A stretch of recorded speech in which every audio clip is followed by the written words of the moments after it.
ಬಿಸಿ ಬಿಸಿಯಾದ ಮೈಸೂರು ಬೋಂಡ ಹೊರಗಡೆಯಿಂದ ಕ್ರಿಸ್ಪಿಯಾಗಿ ಒಳಗಡೆಯಿಂದ ಸಾಫ್ಟ್ ಆಗಿ ಫ್ಲಫಿ ಆಗಿ ಹೇಗೆ ಹೋಟೆಲ್ ಸ್ಟೈಲಲ್ಲಿ ಮಾಡ್ಕೊಡೋದು ಅಂತ ಇವತ್ತು ನಾನು ನಿಮಗೆ ತೋರಿಸ್ಕೊಡ್ತಾ ಇದ್ದೀವಿ.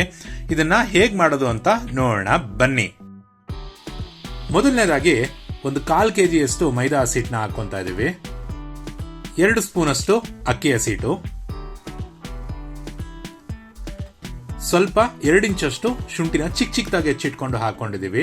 ಹಾಗೆ 10 ಹಸಿಮೆಣಸಿನಕಾಯಿನ ಚಿಕ್ಕ ಚಿಕ್ಕದಾಗಿ ಹೆಚ್ಚಿಟ್ಕೊಂಡು ಹಾಕೊಂಡಿದೀವಿ. ಕರಿಬೇವು ಕೂಡ ಚಿಕ್ಕ ಚಿಕ್ಕದಾಗಿ ಹೆಚ್ಚಿಟ್ಕೊಂಡು ಹಾಕೊಂಡಿದೀವಿ.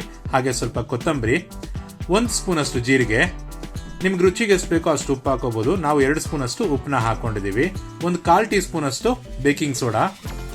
ಇಷ್ಟನ್ನು ಕೂಡ ಕ್ಲೀನ್ ಆಗಿ ಮಿಕ್ಸ್ ಮಾಡ್ಕೊಳ್ಳೋಣ. ಶುಂಠಿ ಎಲ್ಲಾನು ಹಾಕೊಂಡಿದೀವಲ್ಲ, ಶುಂಠಿ ಹಾಗೆ ಹಸಿಮೆಣಸಿನಕಾಯಿ, ಇದು ಆ ಬಾಯಿಗೆ ಸಿಕ್ಕಿದಾಗ ತಿಂತಾ ಇರ್ಬೇಕಾದ್ರೆ ತುಂಬಾನೇ ರುಚಿ ಕೊಡುತ್ತೆ ಬಾಯಿಗೆ. ಚೆನ್ನಾಗಿ ಮಿಕ್ಸ್ ಮಾಡ್ಕೊಂಡೆಲ್ಲ ಆದ್ಮೇಲೆ 200 ml ಮೊಸರನ್ನ ಹಾಕೊಂತಾ ಇದೀವಿ. ಈಗ ನಾವು 1 ಕಪ್ ಮೈದಾ ಹಸಿಟ್ಟು ತಗೊಂಡಿದ್ರೆ ಅದರಲ್ಲಿ 3/4 ಕಪ್ ಮೊಸರನ್ನ ನಾವು ಹಾಕೊಬೇಕು. ಇದಕ್ಕೆ ಕಲ್ಸ್ಕೊಂಡೆಲ್ಲ ಆದ್ಮೇಲೆ ಇದಕ್ಕೆ ಸ್ವಲ್ಪನೇ ನೀರು ಹಾಕೊಂತ ಸ್ವಲ್ಪ ಚೆನ್ನಾಗಿ ಮಿಕ್ಸ್ ಮಾಡ್ಕೋಬೇಕು. ಒಂದು ಅದಕ್ಕೆ ಬರೋವರೆಗೂ ಚೆನ್ನಾಗಿ 10 ನಿಮಿಷ ಇದೇ ತರ ಕಲ್ಸ್ಕೊಳ್ಳಿ. ಒಳಗಡೆ ತುಂಬಾ ಸಾಫ್ಟ್ ಆಗಿ ಬರುತ್ತೆ. ಈಗ ಇದಕ್ಕೆ ಸ್ವಲ್ಪ ಸಕ್ಕರೆ ಹಾಕೊಂತಾ ಇದೀವಿ, ಕ್ರಿಸ್ಪಿನೆಸ್ ಜಾಸ್ತಿ ಬರೋದಕ್ಕೆ.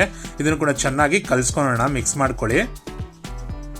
ಈಗ ಇದನ್ನ ಮ್ಯಾರಿನೇಟ್ ಮಾಡೋದಕ್ಕೆ ಅಂತ ಮಿನಿಮಮ್ ಅಂದ್ರೆ ಒಂದು ಅರ್ಧ ಗಂಟೆ ಮ್ಯಾರಿನೇಟ್ ಮಾಡ್ಕೋಬೇಕು. ತುಂಬಾನೇ ಚೆನ್ನಾಗಿ ಬರುತ್ತೆ. ಈಗ ನೋಡಿ ಮ್ಯಾರಿನೇಷನ್ ಎಲ್ಲ ಆಗಿದೆ. ಸ್ವಲ್ಪ ಕೈನ ನೀರಲ್ಲಿ ಹತ್ಕೊಂಡು ಈಗ ಹಂಗೆ ಕಾದಿರುವಂತ ಎಣ್ಣೆಗೆ ಒಂದೊಂದಾಗೆ ಬಿಟ್ಕೊಳ್ಳೋಣ.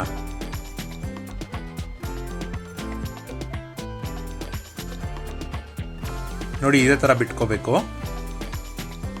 ನಿಧಾನಕ್ಕೆ ಬಿಟ್ಕೊಳ್ಳಿ, ತುಂಬಾನೇ ಚೆನ್ನಾಗಿ ಬರುತ್ತೆ. ಒಂದು ಗೋಲ್ಡನ್ ಬ್ರೌನ್ ಬರೋವರೆಗೂ ನೋಡಿ, ಈ ತರ ಗೋಲ್ಡನ್ ಬ್ರೌನ್ ಬರೋವರೆಗೂ ಚೆನ್ನಾಗಿ ಬೇಯಿಸ್ಕೊಳ್ಳಿ. ಸ್ವಲ್ಪ ಬಬಲ್ಸ್ ಎಲ್ಲ ಕಡಿಮೆ ಆಗುತ್ತೆ, ಆಗ ಎತ್ಕೊಂಡ್ಬಿಡೋಣ.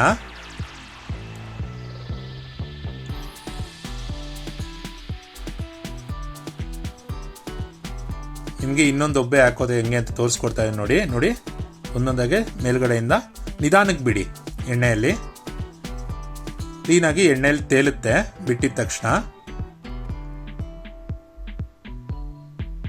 ಚೆನ್ನಾಗಿ ಬ್ರೌನ್ ಆಗೋವರೆಗೂ ನೋಡಿಕೊಂಡು ಎತ್ಕೊಳ್ಳಿ. ತುಂಬಾನೇ ಕ್ರಿಸ್ಪಿಯಾಗಿ ಬರುತ್ತೆ, ತುಂಬಾನೇ ಕ್ರಿಸ್ಪಿಯಾಗಿರುತ್ತೆ ಈಚೆಗಡೆಯಿಂದ. ಒಳಗಡೆ ಅಂತೂ ತುಂಬಾ ಸಾಫ್ಟ್ ಆಗಿರುತ್ತೆ, ಒಳ್ಳೆ ಬೆಣ್ಣೆ ಇದ್ದಂಗೆ ಇರುತ್ತೆ ಅಂತಾನೆ ಹೇಳ್ಬೋದು. ಬನ್ನಿ ಇವಾಗ ಆಗಿರೋದನ್ನ ನಿಮಗೆ ಮುರಿದು ತೋರಿಸ್ತೀನಿ ಹೇಗಿದೆ ಅಂತ.